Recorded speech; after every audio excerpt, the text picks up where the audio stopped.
radio at the Brighton Music Conference. Not quite at the Brighton Music Conference, but we're here at Ben Watkins, aka Juno Reactor's studio in Brighton. Yes. Thank you for having us here, Ben. Thank you very much. You're welcome. There's a storm coming. You and your friends better batten down the hatches. Because when it hits, you're all gonna wonder how you ever thought you could live so large and leave so little for the rest of us.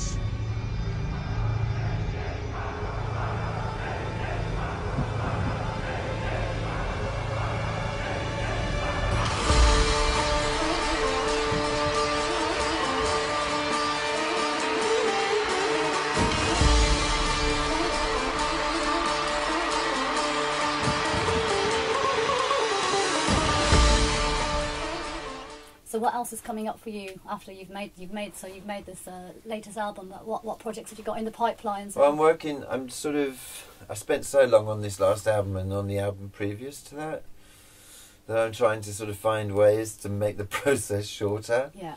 And maybe different. And so this next sort of period I'm going to be collaborating with people that I've met, that I like their music.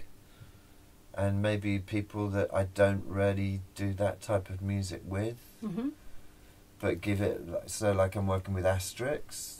Brilliant. And he's got a very functional, I love his DJing, and so we're doing this track called Yakuza together.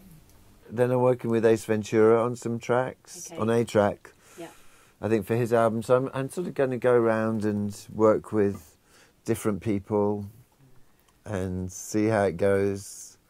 Maybe learn some new tricks. I feel like sometimes I feel like I'm repeating my thought process. Right. And I'm doing songs with singers which have got nothing to do with the dance music at all, and they're sort of really very atmospheric, sort of bluesy, rocky sort of stuff.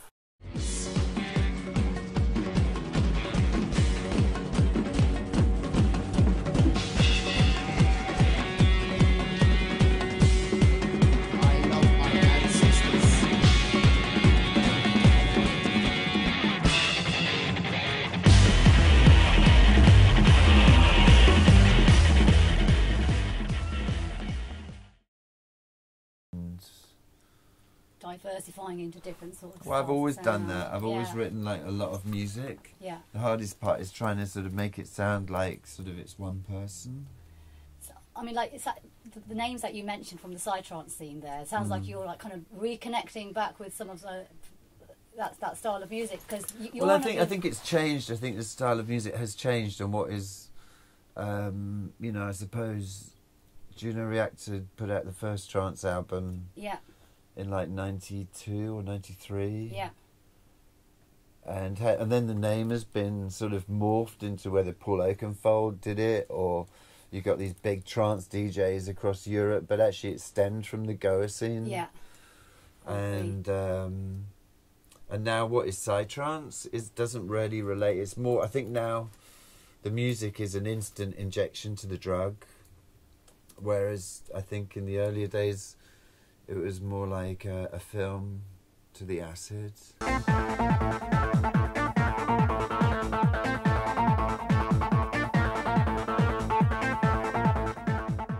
I really like tracks that have a journey to them, that have, beginning, middle and end. Yeah. And that are about things that aren't just like, we want to party, boom, boom, boom. I'm not really so into that. Yeah.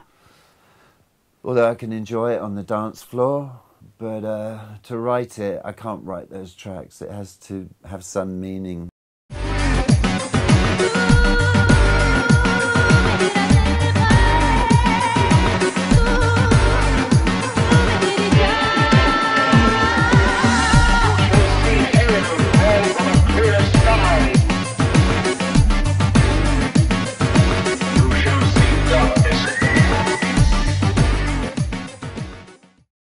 At the outset of Juno Reactor, you started with doing this experimental music fusion with art and... Yeah, I like art, and I like melodies as well. I really like melodies, and I really like percussion.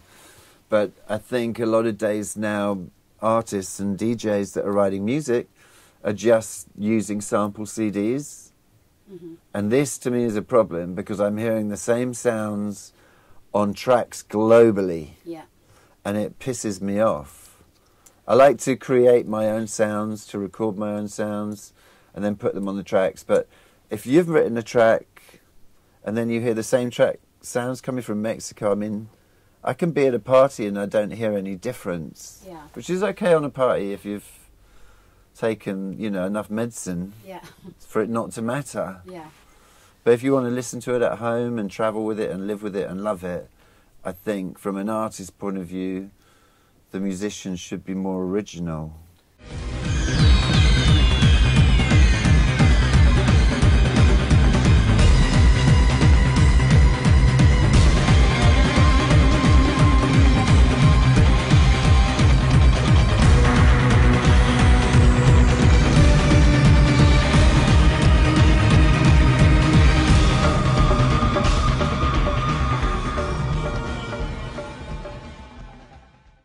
So what I like to do at the moment is try and inject maybe a bit more creativity into some of it. Yeah. Whether people get off on it more, I don't know. But I mean, that's what I want to do. Yeah.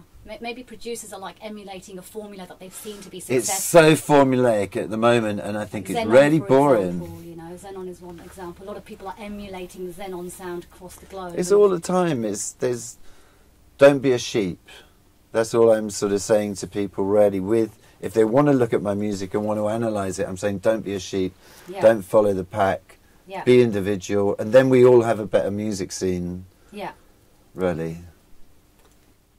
I mean, you were one of the originators of psychedelic trance, like one of the first to put out, you know, Go a Trance album.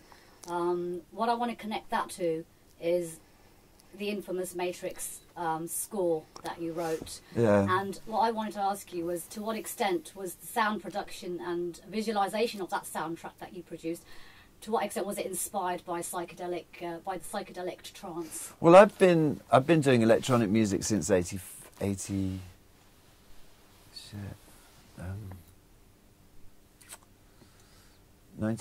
My first electronic release was 1984.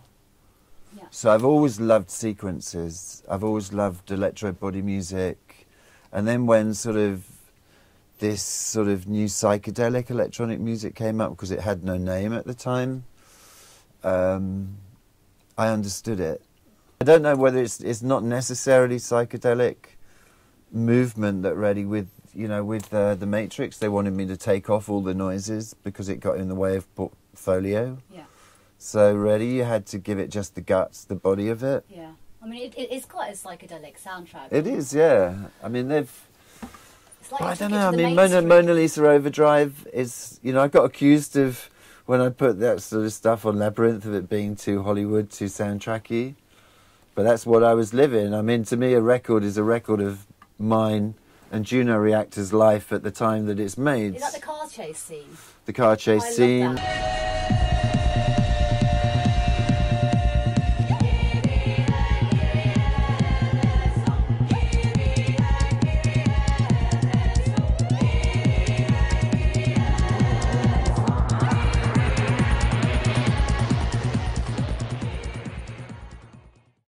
And then Navras, which is the end credits, we put that on the album. But I think that's possibly that and Pistolero are my biggest tunes, which... They worked really well with that car scene. Well, it was scored. I mean, I spent like 3 months out in LA working on Reloaded, and then another 3 months working on Revolution, so everything's screwed into place. Yeah. Do you think that you introduced Hollywood to psychedelic trance in some ways? Well, I was ready. I think I should be really happy that... Have we revolutionised things? The Wachowski brothers loved Juno Reactor. Yeah. And so when they were filming a lot of Reloaded, they were like listening to things like Conga Fury. Okay. And they were filming to Conga Fury. Right.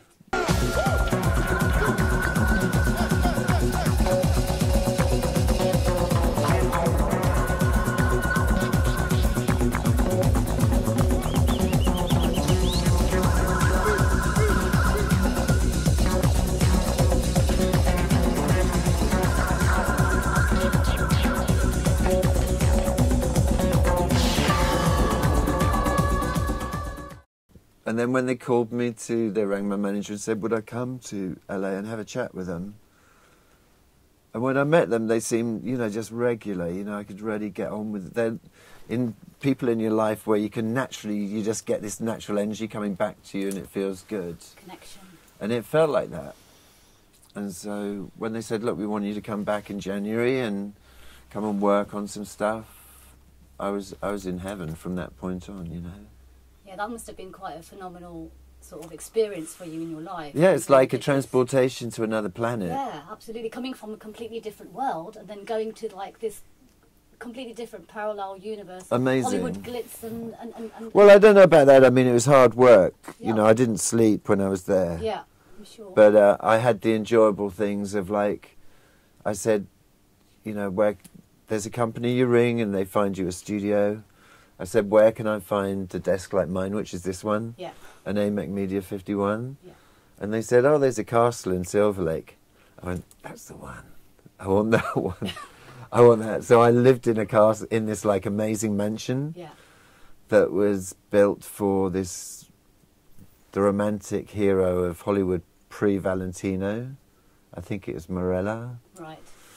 And it was amazing. Like the studio, you know, Bob Dylan would record in, and the whole room was built for Caruso. And I was living the ultimate Hollywood dream. And I knew it when I was in it, but it was hard work because at any moment you could be sacked. Did you keep your feet on the ground? No. I'm so glad that you said that. Thank you for being honest. That's brilliant. No, it's difficult. You can't. But it was like a dichotomy of worlds, you know, coming from the underworld or underground scene of electronic music. Yeah, I mean, to I had to like that different level. Yeah, from going Bringing them from together. taking a train or something, I'd get a limousine, a black limousine would pick me up every 2 days and take me to the directors, and Why not? so it was, yeah, I've lived it once, well, twice now, so. But then you went back for Blade Runner, sorry, didn't you? Is it Blade Runner? Yeah. Blade Runner, no, I didn't do Blade Oh, you Runner, didn't? not Okay. yet, I think that's coming. It's coming. The new Blade Runner is Yeah. coming, Yeah. and they're going to use my music. Okay, can you tell us a little bit about that? No, Is it strictly off bounds for now? off bounds. When is the new Blade Runner out anyway? You'll have to wait and see. So we're going to leave it for that. We're going to leave that question For a then, future yeah? question, yeah. Okay. We can come back and question you about that at some point in the future. After I'll Boom. keep that. After Boom, yeah. Yeah. Exactly. Well, I thought that, like, you know, considering the success that you've had with things like The Matrix, a lot of artists find it's very challenging to, you know, beat their own record in terms of success. Like, you know, you have to meet or beat it. Well, like, I worked with Dr. John. I don't know if you know Dr. John. Dr. John and the Night Tripper. rings a bell, but I'm not sure I can say. A long time ago. Okay. And he was like one of my heroes. I mean, David Bowie was my hero, but then weirdly enough, Dr. John and the Night Tripper was also a hero. Mm-hmm. And I did a cover version of Walk on Gilded Splinters when I had another band called the Flower Pot Men. Mm-hmm.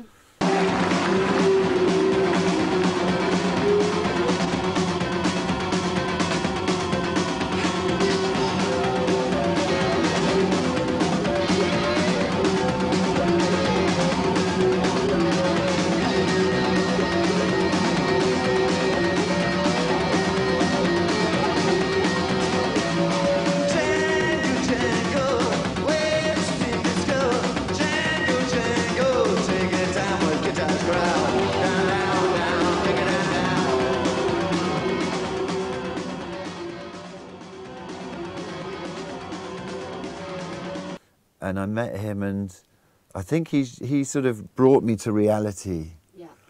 Because he'd been highly successful, but he'd been a junkie, he'd been in prison, he wrote it in prison, and we met him for breakfast. I could hardly understand a word he said because he speaks in this southern drawl from New Orleans. But it just seemed like music, to be a musician now or then, it's really, you know, it's riding the waves. You have good waves, you have bad waves. Yeah. It's how you ride the bad waves that's the important part.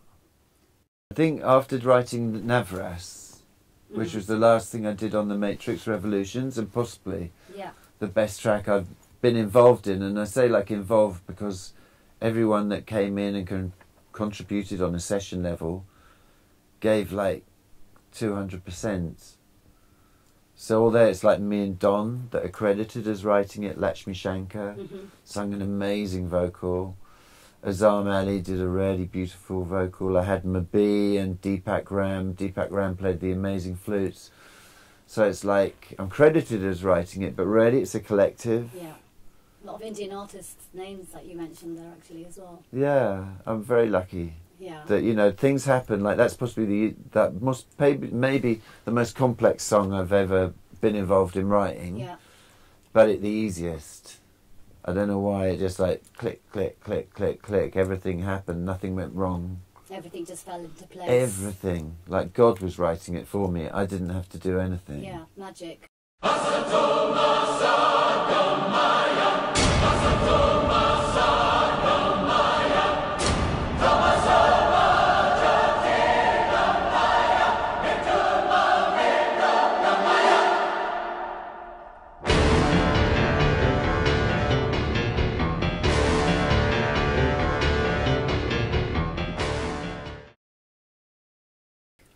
Total magic. So when I'd written that, I came back to England.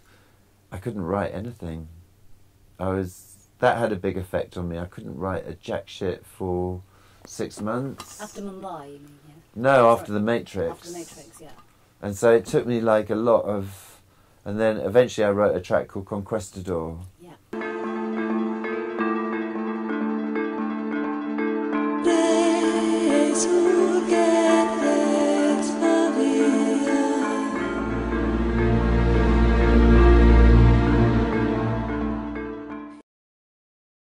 And that released me from the burden of Navras. Mm-hmm. Juno Reactor is pretty widespread in what I like to do. So, how many members in the band?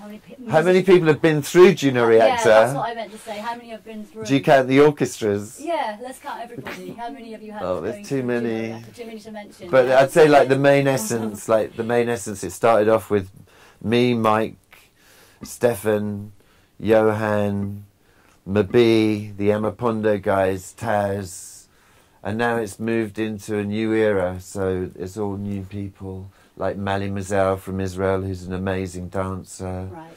And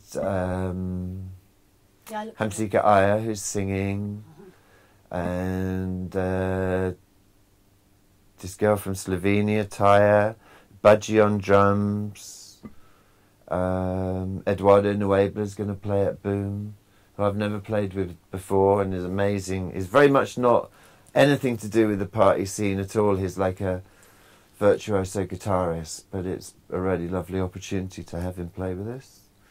And a sitar player called Siddhartha from Mexico. Mm-hmm.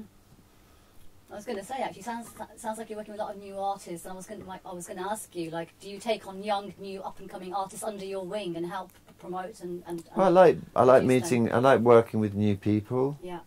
I think that's always good to do that and to write for new people. Yeah. And it's fresher, yeah. Yeah. And finally, one last question. So, which one did you take? Was it the blue pill or the red pill? I took both.